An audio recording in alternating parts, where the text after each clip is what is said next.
Hey everyone, it's me Arthur Kade and I have Jon Snow in the flesh, although you're not Jon Snow in Testament of Youth. No, amazingly I'm not. No, you're Roland, and it's such an incredible story, a powerful story about love, loss, and figuring out who you are through tremendous turmoil.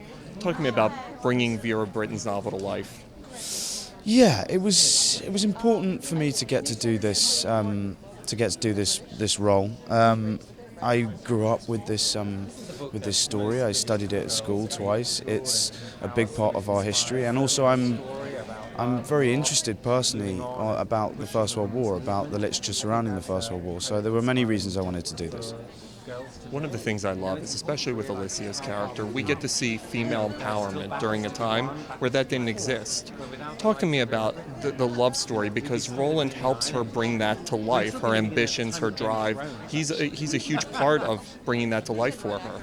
Well, she couldn't accomplish everything she wanted, but she was a very progressive woman who changed things for women and women in literature and women's role in society, and she was one of the flag bearers of that, and that's still important now, because we're making a movie actually which is rare, unfortunately, which is where a woman is the lead, the out and out lead in the movie. That doesn't happen enough, and it's good that while doing testament to her memory, we're also still trying to push those barriers forward with our movie.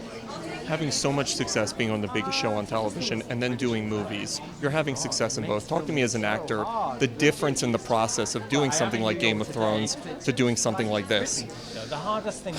They're two entirely different things. It's like comparing theatre to film, comparing these two. This was like one camera, it was very intimate, it was quite liberating in that way. We could, we weren't waiting for a huge amount of effects in the background to be pumped in.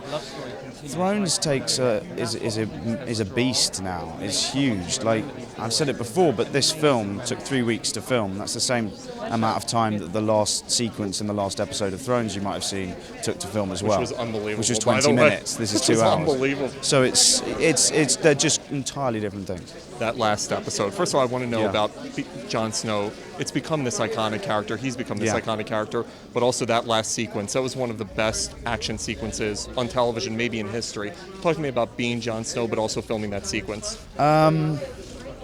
It was amazing. It was an amazing thing to get to do. It was